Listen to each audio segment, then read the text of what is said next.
On today's show, Xander Bogaerts, of all people, saved the day, but Robert Suarez brought about Judgment Day as the Padres' calamitous losing streak continues.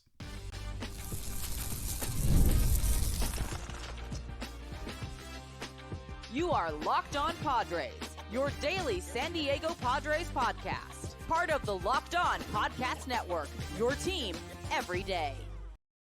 Greetings, ladies and gentlemen, and welcome to another edition of Locked On Padres podcast, which is part of the Locked On Podcast Network, your team every day for Thursday, June 19th. Happy Juneteenth, everybody. As always, I'm your host with sometimes the most, Javier Reyes, and I have been covering the team very passionately for almost 6 years now, for not just this podcast, but also various other outlets, including justbaseball.com, a great website, chief among them. Today's episode, though, guys, is brought to you by Game Time. Download the Game Time app, create an account, and use code LOCKEDONMLB for 20% off your first purchase. Today's show, guys, we are recapping another devastating loss by your very just hateful and just I don't even know what adjective to use for the Padres right now. Another loss for them. And then we're going to talk a little bit about the Padres bullpen and whether or not they are falling apart. Are they getting exposed? Have they been fraudulent this thus far through the season? And then we're going to end on a little bit of positive,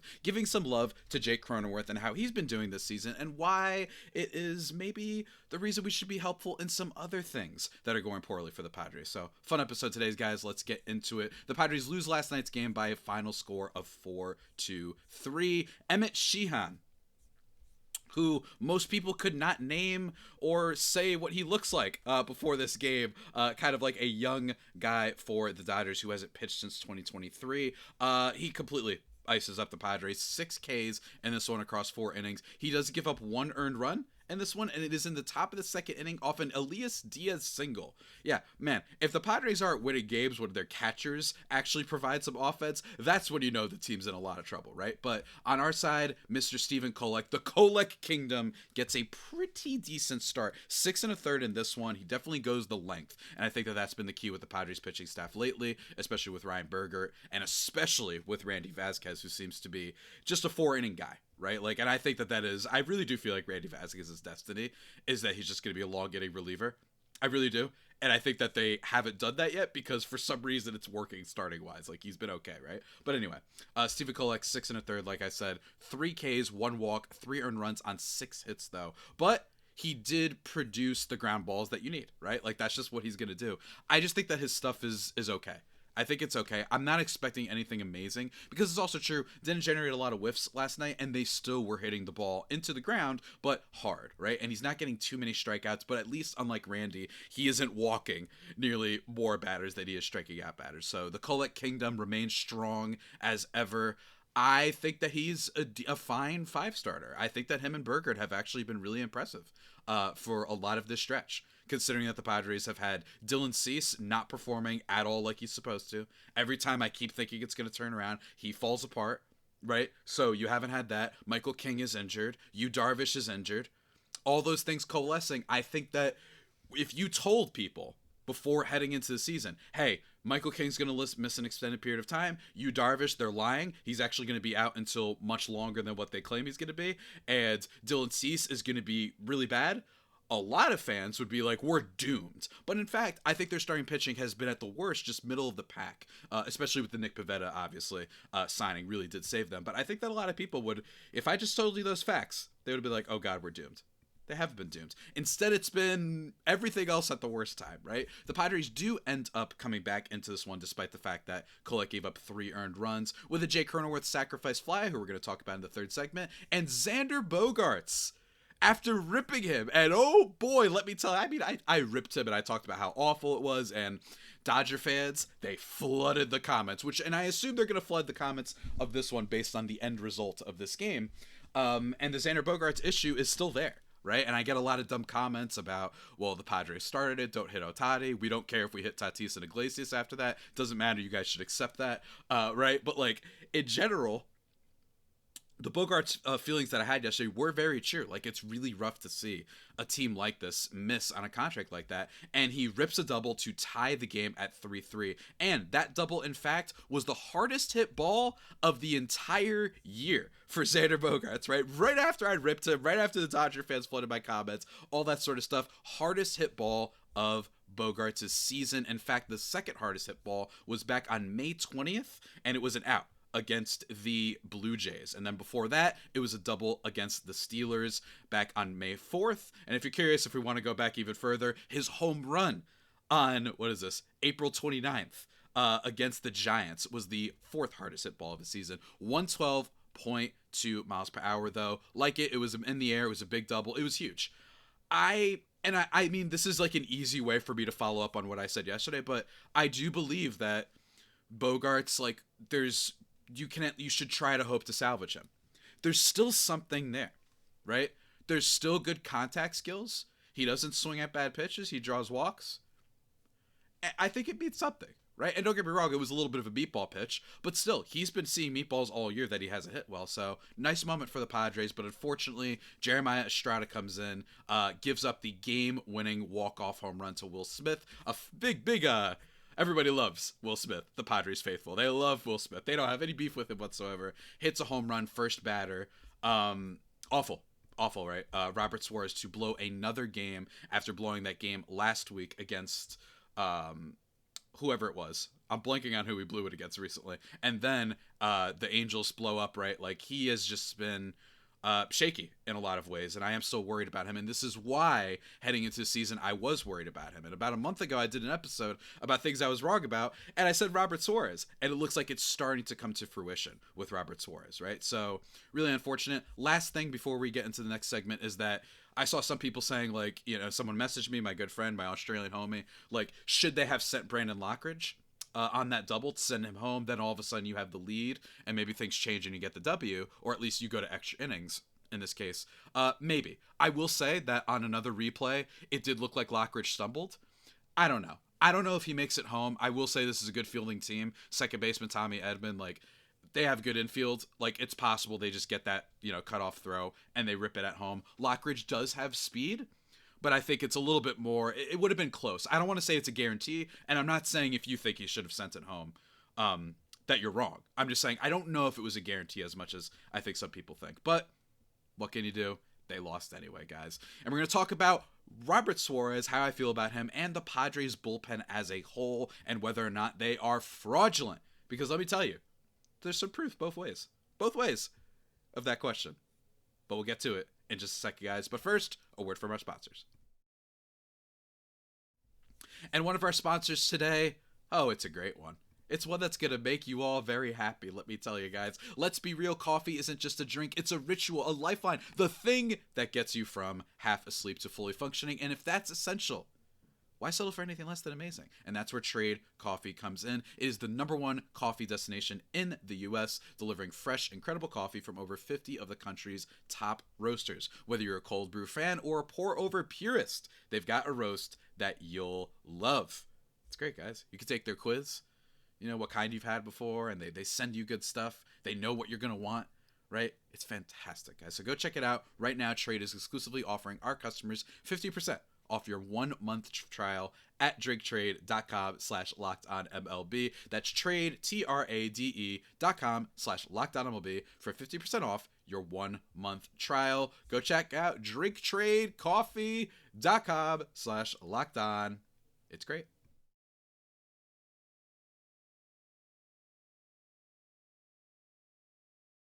And just like that, everybody, we are back here on the Locked On Padres podcast, thriving and vibing as always. Go check me out on Twitter /X and Blue Sky at Javipeno, JAVIIPENO.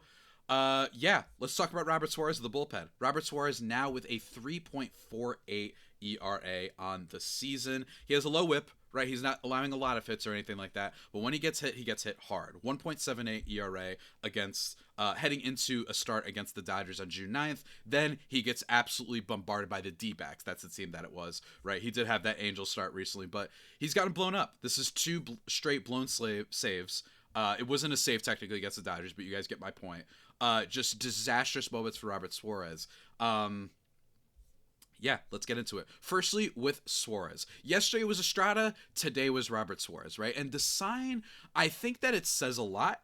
And one thing, and we're going to talk about this on another episode probably. We don't have as much time today, but it really, to me, thematically, vibe-wise, it's usually not a good sign when there are always different reasons for you losing every game. Right? Like, there's always going to be something else. Yesterday's game was Jeremiah Estrada and Xander Bogaerts couldn't drive in anybody, right? Then guess what happens? Next day, bullpen's good, pitching's good. Bogaerts even gets to his hardest hit ball of the year, and then Robert Suarez blows it, right? So that's kind of, it just feels like there's different things. The Lockridge controversy, all that stuff. So that's not a good sign. But when it comes to Robert Suarez specifically, his hard hit rate is up from last year right now, from 40.4% to 45.5%. His average exit velocity is let up by 89 miles per hour to 91.9 miles per hour. His whiff rate is also down considerably this year. He's got a 21.6% whiff rate this year as opposed to last year at 24.3. Okay, so these are not good signs so far. And his ground ball rate is also down. Last year it was 42.1%. This year it's 35.1%. There are a lot of things that are down. Now here's the thing. That's not everything, right? But what I think is happening is that for the first month of the season, I think one of the things that made me really think that Robert Suarez was going to be great, and I'm not going to like give myself full credit, right, for saying like I was worried about Suarez, because in fairness, what I saw from the first month was really encouraging, and the big reason for that is the development of his changeup, better off-speed offerings, right? For the first month of the season, opponents were hitting just 100 with an expected batting average of just 133 against his changeup. With also, by the way, it carried with it a 41.4% whiff rate. That's pretty good. In month 2, things changed a little bit. They hit 400 against his changeup, but in fairness, an expected batting average of 265. So maybe he was getting a little bit unlucky. But then, so far through June, they're hitting 455 with an expected batting average of 408 against it. The changeup is not fooling hitters, as of just this sample size, nearly as much as it was that first month. And you've actually seen a little bit of a decrease in usage on the changeup lately. That could be a reason why Robert Suarez is falling off a little bit right now. Maybe he needs to make some adjustments. Maybe he needs to, whatever it is, right? Like, I'm not, Ruben Niebla, our guy, but there is some reasons behind this. His expected ERA is higher this year, right? 3.65. Last year, it was 3.05. Like, last year, it was a pretty great season until the second half. And I think that's why I started getting worried, because my thing was, for someone who throws as hard as him, he's really struggling. You know what I mean? Like, he gives up some hard hits. And I think that all in all, that is my worry, is that if the changeup isn't working the same, what are we going to do, right? Like, is this guy going to fall apart? I don't know if he's going to fall apart. I think, though, this is the reason for my thesis before the season, which is I could see a world in which they replace. Jason Adam has been the best reliever on this Padres team. I don't think anyone would debate that. And I think after that has actually, in my opinion, been Adrian Morejon, by the way. A guy who always makes me nervous, but mostly it's because he's perspiring like a pig on a hot summer day, right? Like, I don't mean to call him a pig. Like, you know what I mean? Like, he just looks like he's sweating like crazy, right? Like, all the time. And then meanwhile, he's lights out almost every time. I wouldn't be surprised if we have more issues with Robert Suarez that he gets pulled from the closer role. And that sounds very first take hyperbolic, but I do mean it because, in fairness, it's not as much of a criticism of Suarez. They have a lot of good options, right? So I don't think it's going to happen right now, but if this were to continue happening, if you keep seeing some earned runs, if you keep seeing him let up some big nukes like he did to Will Smith last night, I could see it, right? And in general, the Padres bullpen, this is not something you're imagining. For regularly, the Padres bullpen, they are the 6th best in baseball with a 3.28 ERA. They've been good, but since May 1st, they rank 17th in ERA allowed in high leverage situations according to Fangraphs. 6.55 ERA. Now, here's the thing. Don't panic. It's possible this is just like an extreme regression because they were so obscenely good the first month of the season. And I actually thought that was mostly legit because I just think the talent of all these guys, Estrada, Morejon, Adam, Suarez, Yuki being a low leverage guy. Wandy Peralta showing some improvements that he fell off, right? And then you have some other guys coming in like Sean Reynolds, right? You have David Morgan coming in, and he's throwing a higher velocity, right? There's good vibes and a lot of talent here to support, even if they were acting at a historically kind of usually unprecedented, sustainable way. But right now, they are not performing in high leverage situations, at least for a while now. It's still a big reason that the Padres are in it. Let me be very clear. Padres pitching has been, for the most part, quite good. Talked about it in the first segment, especially with starting pitching.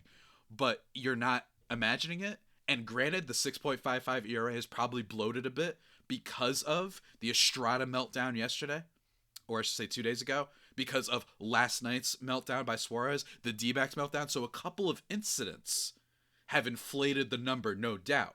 But it is true that they have been a little bit worse lately. I'm not freaking out because I just don't think that this is something they need to address at the deadline.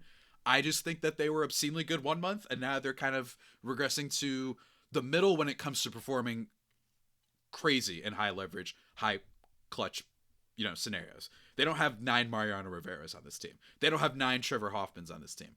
You know what I mean? So that's just the way I view it. So it's a concern, but not a nightmare. The nightmare is what we talked about yesterday with Bogaerts and Luis Arraez. But in general, this team, I can't lie, man. Not to reiterate too much, but it feels like there's something new, right? We get good bullpen. Well, Dylan Cease sucked that day. We get good offense. Well, the Robert Suarez gives up 5 earned runs against the D-backs, right? It just feels like there's always something happening. Nothing's firing on all cylinders. And it's just a team in a bad rut right now. I believe lost 10 of their last 15 games. And this is why last week I talked about why this was such a big series. Why the D-back series was so big. Because all of a sudden now, you lose a series against the Dodgers last week. You lose a series against the D-backs. And now you're on the verge of getting swept in four games by the Dodgers. The NL West picture is completely changing now. Right? And not to mention the Rafael Devers acquisition by the Giants. So we thought the D-backs were selling. Maybe they thought they were. But now it's just changing significantly. And it's really worrisome. It's not over. I don't want the comments. I'm not going to read the comments that are like, the doom is here, sell everything at the deadline, trade Cease. I'm not going to go in that direction. But I am getting close to believing going all in on this season would be a mistake, i.e. a Jarren Duran blockbuster. Right? That's what I think. It's close. It's close. And there were some other trade ideas that have been thrown out lately. It doesn't have to be Jarren Duran, who I think, in my opinion, by the way, post Devers, I think he's off the books. I think, why would they want to give him up now? It solved their clog issue, you know what I mean, of Roman Anthony and all that. Anyway, it's a side tangent. But yeah, those are my thoughts, folks, on the Padres bullpen. We're going to conclude the episode by talking a little bit about Jake Cronenworth and then giving a little bit of a tease for what you can expect for tomorrow's episode to close out the week. But first, one more word from our sponsors. And that one more word comes from one that's all about timing, folks. And that's our friends over at Game Time. Have you ever decided at the last minute to head to a ball game with friends or family? Maybe it's game day. Maybe the happy hour ended early. Maybe the happy hour made you want to go to a ball game, because we all know how folks can be, right?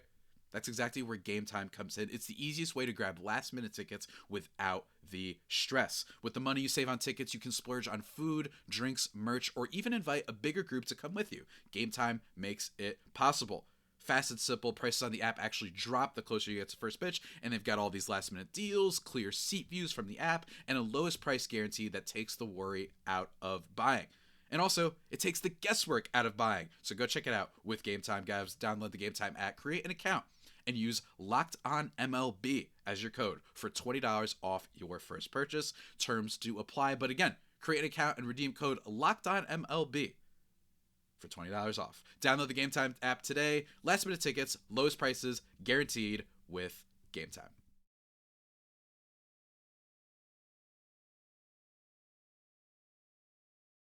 And just like that, everybody, we are back into the final segment of this here show.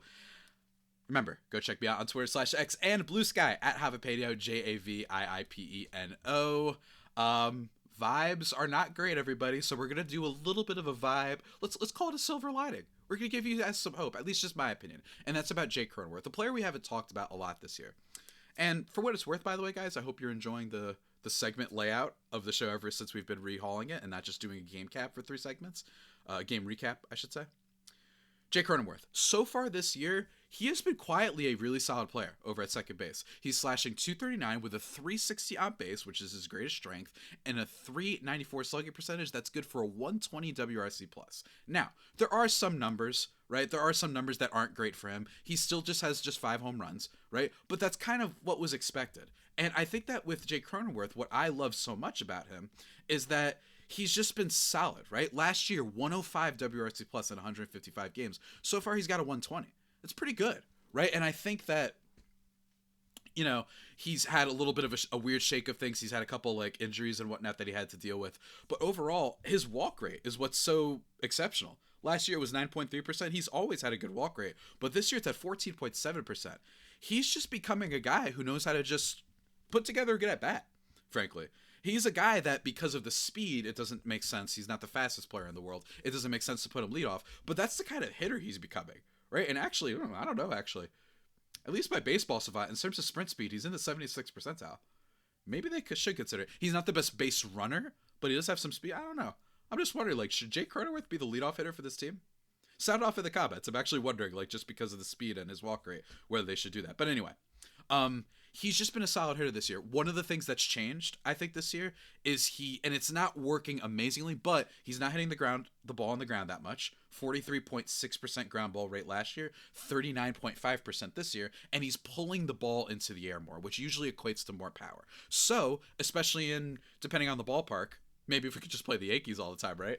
That would be great. If he's pulling the ball more to right field, that's going to help him. He's going to hit for more power. 20.2% pull rate, pulled air ball percentage this year, 14.7% last year, and even his previous career high, 18.3%. So, like, that's what he's been doing. He's just been pulling the ball and drawing a lot of walks, and I think he deserves some love for that. Jake Cronenworth is doing his job, right? This is a guy that I think we all came to accept as, yeah, he's a nice piece, right? But those early years, right? He wasn't, it wasn't maybe as sustainable. And he was good those first few years, right? But he was a 3, almost 4-win player those first couple years, right? And he was great. And then he got extended in his first year after that. He was 0.8 with a 91 WRC plus at first base. And I don't think it's a coincidence that you're seeing some improvement. Don't know how sustainable it is, but you're seeing some improvement with his bat now that he's at his regular position, right? The only thing with Jake Cronenworth that has been rough is his defense. So far, in 2025, he's good for -6 defensive runs saved and -4 outs above average. He's been a very bad defender, and it's almost puzzling because he hasn't been previously, right? Like, the last time he played like a full season at second base, last 2 times actually, if we want to use 21. In 2022, 2 defensive runs saved and 3 outs above average. And then in 2021, 5 defensive runs saved, 0 outs above average. So he wasn't in the negative. I don't think that he's just randomly bad at second base now. I think that this could be a product of he never should have been a first baseman. And he actually developed into a pretty decent one. First base just should have been a position that he played when they needed him to. Right? Like, it should have just been like a nice bonus that he could also play first base. But second base, I think, is his position. And I just personally don't think it's a coincidence that a positive defender has become a bit of a negative one after he finally got sent back to second base after playing 2 years at first, right? That's just me. I think that that's not good, right? I have hope that he could figure it out and be a better defensive player. But overall, I think he's got 0.9 F4 right now. That's not bad. It's not terrible. It's not great. It's not amazing. But it's not terrible. He's drawing walks. He's doing his job. And I like it, right? I'd like a little bit more power from him. Just a little bit more. That'd be great. Maybe a little bit higher batting average. A little bit better contact. But at least he's drawing the walks. What more could you ask for from a player that I think everyone has accepted is just a nice, decent role player to have? And the thing I want to kind of mention is, yes, I think that he could be like a 2-win player or anything like that. But hitting-wise, the 120 WRC plus, let's focus on that for a second. I remember not too long ago that everyone's like, we need to trade Jake Cronenworth. We would attach a prospect to him, get out of that contract. And I was against that too. Because my thing was, look, it's not good, but let's try and salvage it. When he played second base, he was very good. Like, he was a good player. Maybe he's not worth necessarily the money, and you don't like that he's, under control for this team until 2031, right? Maybe you don't like that, but it's only $12 million a year. It's not the worst. That's not killing them. Bogaerts is killing them. And speaking of Bogaerts, this is what I want to remind everybody. Everyone said we need to dump the Jake Cronenworth contract. maybe instead you still try and salvage it. I think that you can salvage and get a fine, underwhelming, but fine bat out of Xander Bogaerts. If I told you that Xander Bogaerts after this season, after some reworking stuff, they can turn him back into a 118 WRC plus player, combined with his decent defense, do you still want to? That's not worth the contract. Let me be clear. That's not worth the contract, I don't think. But do you still want to dump Cash Mayfield, Ethan Salas, all of your farm, and pay for some of the deal? No. You would say, not great, but at least he'll be a batter that can do stuff in our lineup. Especially with some of the stuff we've seen this year with guys like Lockridge, with guys like Tyler Wade, Jason Hayward, the catchers, all that sort of stuff. You would take that, right? So that's why I say it, and I plead with Padres fans, you should be frustrated this year, but don't take the step of give up everything to get rid of Bogaerts. I'd rather give up everything to get a player in return, not give one away. We did this with Eric Hosmer. We did it a little bit for Jake Cronenworth, and look what, Jake Cronenworth having a nice season so far. I think he deserves some more love. So just keep that in mind when people talk to you about how we got to, hit the ejector button and get the heck out of the Bogaerts business. And maybe even last night was a little bit of a sign from the baseball gods, like maybe he's going to be bad this year, right? Maybe that's just what it is. But I do not want to give up all those pieces, all our assets, for a team that desperately needs them. Desperately needs some wiggle room, some assets to work with if they want to go for it. Just to get rid of a bad contract. I don't want to do that. I don't. You accept it. You work with what you've got. And frankly, that's a little bit of a, dare I say, a message for the rest of life. Work with what you've got, man. Work with what you've got. You can still be okay out here. You know what I mean? And those are my thoughts. That's my soapbox for today's episode, guys. Let me finish by concluding and saying what we're going to talk about for future episodes, because I love doing teases, ladies and gentlemen. We're going to be talking tomorrow about a Luis Robert trade idea. Because why not? You know what I mean? Why not? We're going to talk about him tomorrow, what it might take, and a Jim Bowden trade proposal, how I feel about that potential move, why I think it actually makes infinitely more sense, if possible, than the Jarren Duran move. We'll also be, of course, recapping the last game of the series, and maybe even talk a little bit about, especially if they lose, is this team giving 2023 Padres vibes? You'll have to wait and see, guys. But until that next time, stay safe, and of course, stay faithful, my Fire Faithful homies. Take care.